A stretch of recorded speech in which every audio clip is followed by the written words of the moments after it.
The WHO has played an adverse role from the very beginning, deceiving the world on the origins of SARS-CoV-2. Doctors like us in clinical practice got behind on this because our governments and agencies like the WHO weren't honest with us. And instead of helping us, or at least getting out of the way in terms of treating patients and saving lives, they got in the way and they impeded our ability to treat patients.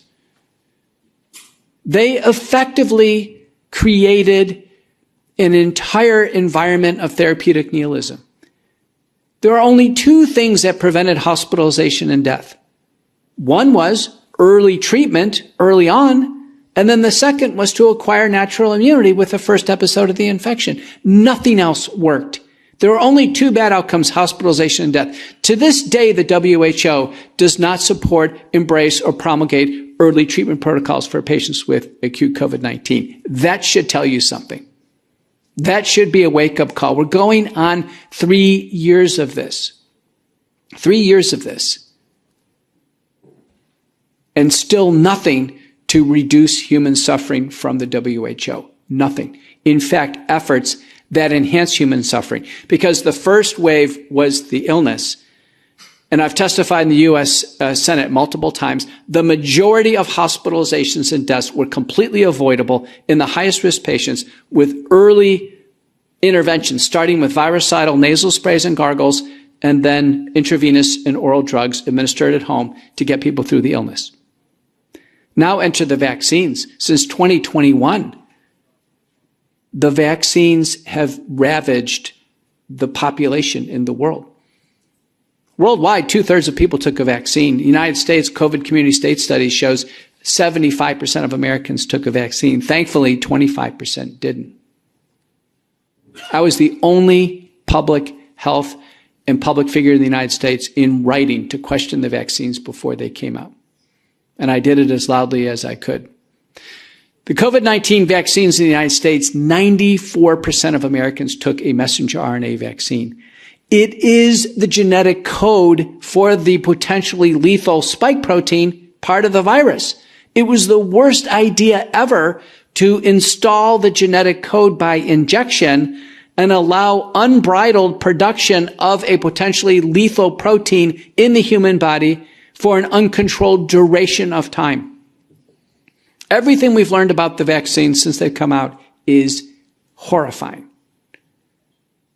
There's not a single study showing that the messenger RNA is broken down because it's pseudo-uridinated. It's made synthetically. It cannot be broken down. There's not a study showing it leaves the body. We now have papers by Castriuta who demonstrates the messenger RNA circulating for a month.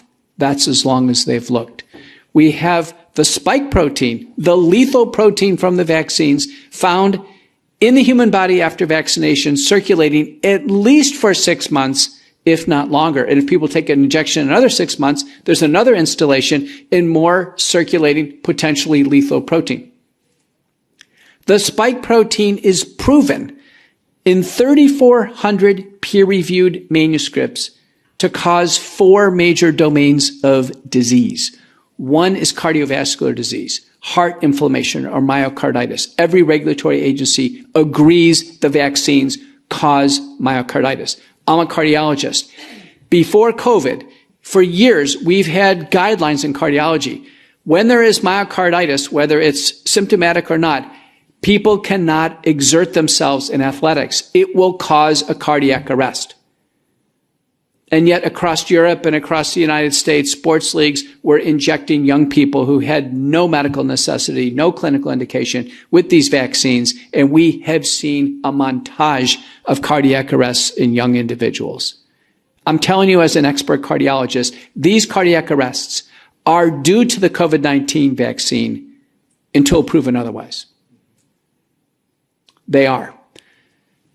Other cardiovascular diseases caused by the vaccine proven. Acceleration of atherosclerotic cardiovascular disease and heart attacks or cardiovascular arrest.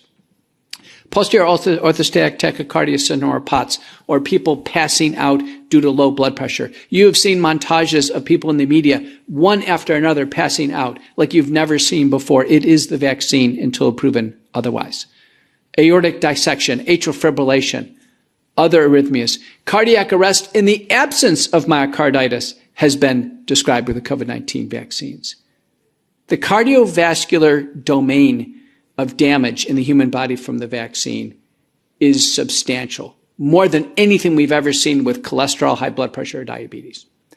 The second major domain is neurologic disease, stroke, both ischemic and hemorrhagic, Guillain-Barré syndrome, ascending paralysis that can lead to death, which it has led to death with messenger RNA vaccines, agreed to by all of our regulatory agencies, small fiber neuropathy, numbness and tingling, ringing in the ears, headaches. These are common. Third major domain, blood clots. Blood clots like we've never seen before. The spike protein is the most thrombogenic protein we've ever seen in human medicine. It's found in the blood clots. The spike protein causes blood clots. Blood clots larger and more resistant to blood thinners than we've ever experienced in human medicine. I have patients with blood clots now going on 2 years, and they are not dissolving with conventional blood thinners due to these vaccines. We can't get these out of the body. We can't get the messenger RNA or the spike protein out of the body, as is continually produced. Fourth and last domain, immunologic abnormalities. Vaccine-induced thrombotic thrombocytopenia and multisystem inflammatory disorder are early acute syndromes, well described, published. They have their own acronyms, all agreed to by the regulatory agencies. So all of you in the room and all of you listening online are asking, is it me? Is it my family member? Is it my loved one? Who is going to be the next person to drop after a vaccine? We've seen cardiac arrest now 2 years after these shots. 2 years. I'm the senior author on the largest autopsy study ever assembled of death after COVID-19 vaccination, worldwide. We searched the literature, 600 papers, all the clinical findings. We reviewed them with contemporary knowledge, experts in pathology and clinical medicine. Our conclusion, 73.9% of the deaths after vaccination are due to the vaccine. They are due to the vaccine. When it's suspected myocarditis, in a second paper, of which I'm the senior author, it's 100% of the time. It's due to the vaccine. Not COVID, respiratory illness, the vaccine. We are seeing now a third false narrative. The first false narrative was that the virus is unassailable, we have to stay in lockdown and be fearful. The second false narrative is take a vaccine, it's safe and effective.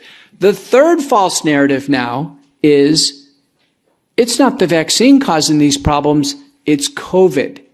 It's COVID that we saw back in 2020 causing all these problems in 2023. Don't fall for the false narrative. The medical literature at this point in time is compelling. The Bradford-Hill criteria for causality have been fulfilled. The vaccines are causing this enormous wave of illness. Now, could it be you or your family member? A few important papers to finish. One is by Schmeling and colleagues from Denmark, demonstrating that about 30% of people who have taken a vaccine have zero side effects, nothing, not even a sore arm, not even a sensation that anything happened with the injection. Those people appear to be fine forever, as if they didn't take a shot. And the data are the same in the United States in our VAERS system. The second batch group is about 70% of individuals, and they have some moderate side effects, some trouble, but they don't seem to really have serious events. And then there's that small third batch group, 4.2% in the Schmeling data. It's through the roof. Myocarditis, cardiac arrest, blood clots, hemorrhagic stroke, disabilities, sudden death at home in bed. And the data are the same in the United States. 4.2% of people in Europe right now are in trouble because they were unlucky enough to get a high-risk batch. In the United States, our CDC vSafe data, which is self-reported data, 10 million Americans, the number is 7.7% got so sick with a shot they had to go to the hospital and be treated or be hospitalized. A Zogby survey done about a year ago, a big representative sample in the United States, found 15% of those who took a vaccine have some medical problem that they're dealing with right now. So again, 4.2%, 7.7%, 15%. That's the penumbra. That is the Venn diagram that you're all going to be involved in the calculus. What's the path forward? The path forward is clearly for no one to take another shot. No one. Now, the World Council for Health, which is a multinational evidence-based physician and healthcare provider organization, on June 11th, 2022, issued a pharmacovigilance report looking at 39 safety databases, including the WHO VisiSafe and the EMA databases in the US databases. And their conclusion was to remove all the COVID-19 vaccines off the market for excess risk of death. Excess risk of death. Okay.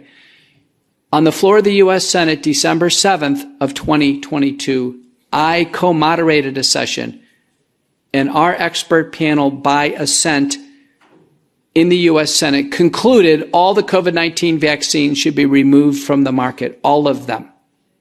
No new boosters. And then in March 23rd of 2023, the Association of American Physicians and Surgeons, a factual, fact-based, evidence-based, consensus-driven organization, just like the two others, also concluded to remove the vaccines from the market.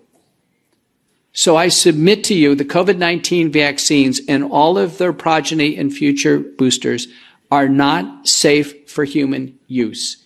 I implore you, as a governing body, the European Medicine Agency, to apply all pressure and due urgency to remove the COVID-19 vaccines from market. In the United States, it's going jurisdiction by jurisdiction, probably state by state will remove them off the market if the federal government doesn't do so.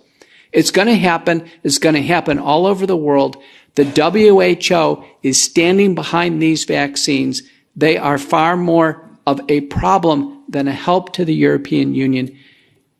And it's my belief that the European Union, the United States, and all major stakeholders should actually completely pull out of the WHO and leave the WHO to its own endeavors, not to have any jurisprudence, any dominion over what we do in healthcare. WHO will never have dominion over what I do as a practitioner with patients in my practice. I'm Dr. Peter McCullough. Thank you so much for having me.